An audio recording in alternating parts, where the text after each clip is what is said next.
Everywhere I turned, they said, no, it won't happen, it's not gonna happen, and forget about it. I tell you, when I met those agents and managers, their reaction was, oh, Arnold, that is so funny. Are you kidding me? You're gigantic. You're like a monster. It doesn't happen. Forget about that. And then you name, what is it, Schnitzel or something like that? Seriously, wherever I go, people ask me all the time, what is the secret to success? The long version is that I actually always had 5 rules. And everything that I did, I always used those 5 rules. And those 5 rules helped me to become successful in various different areas. And I believe that those rules can be applied to almost anyone and everyone. So my first rule is find your vision and follow it. You see, I think it's the most important thing that we have a very clear vision of where we go, a goal, where do we go? Because you can have the best ship in the world, but if the captain does not know where to go, that ship will drift around the world and will never end up anywhere. And this is exactly the way it is in real life. The simple truth is, if you don't have a vision, if you don't have a goal, if you don't see your future laid out in front of you, you're just floating around without a purpose.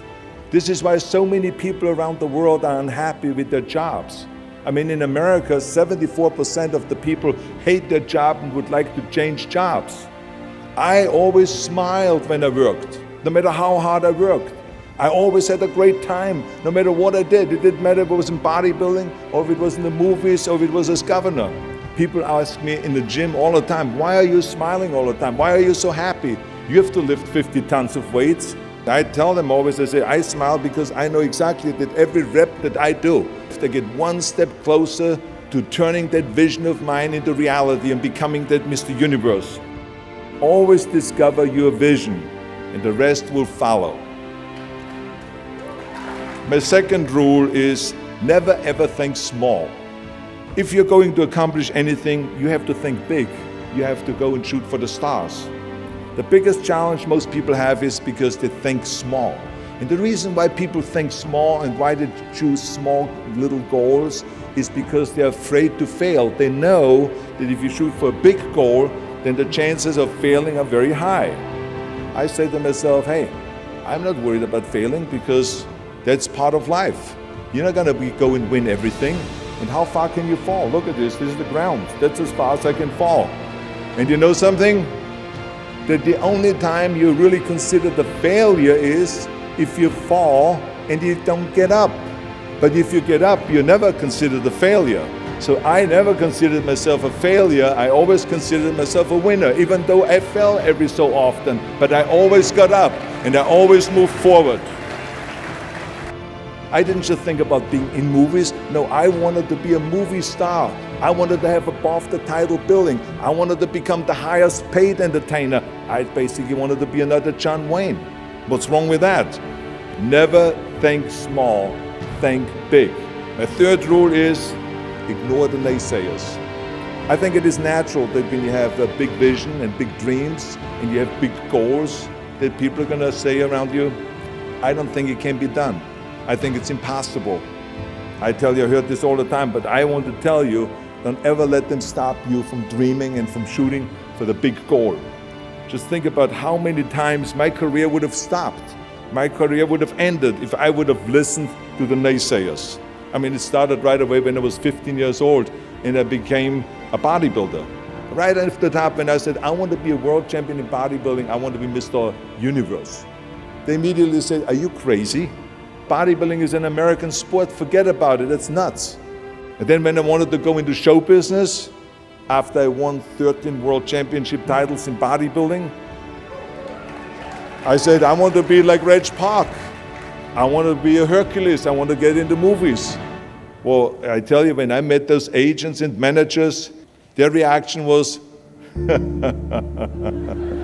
oh, Arnold, that is so funny.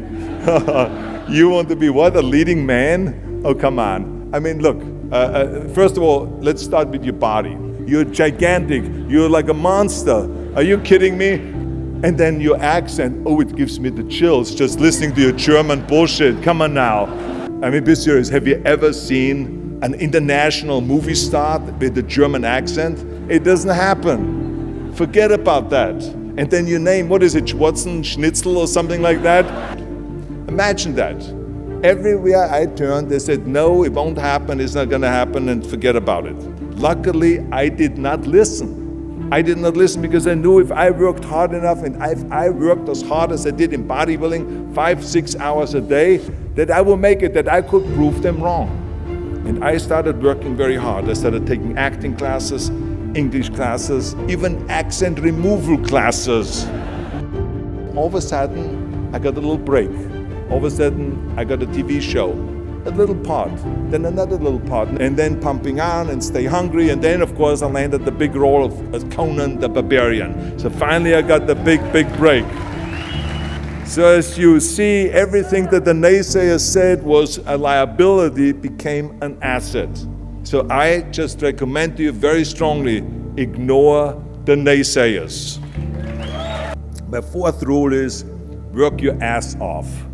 It doesn't matter in what area you're in. No pain, no gain. Work your butt off. That's what I always believe. No matter what you do, work. The bottom line is, if you don't apply that rule, all the other rules won't mean anything. When people say, I don't have time to work out, or I have worked so hard all day, I'm tired, or I cannot read another book, or I cannot improve myself, or I cannot grow as a person, or any of those things. What the hell are we talking about here? I mean, the day is 24 hours, you sleep 6 hours, so you have 18 hours left. I mean, I know there's some of you out there that say, well, wait a minute, I sleep actually 8 hours, but that's just sleep faster, okay? Let's not get bogged down with this stuff here. Just remember, you can't climb that ladder of success with your hands in your pockets. You must work your ass off. It's that simple.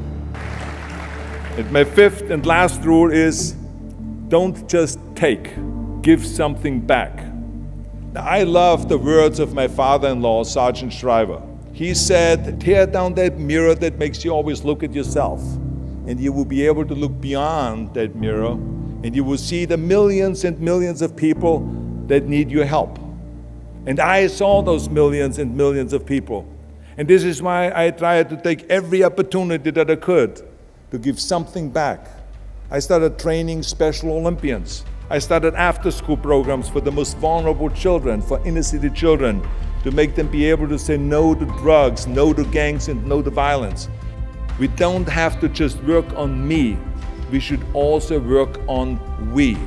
To lead a truly full life, you must give back. You must leave the world a better place than you found it. I guarantee you that if you follow all of those rules, you will have many victories to celebrate, and you will leave a legacy behind that you can be proud of. So I want you to remember, have a vision, think big, ignore the naysayers, work your ass off, and give back and change the world. Because if not us, who? If not now, when? Thank you very much. Thank you.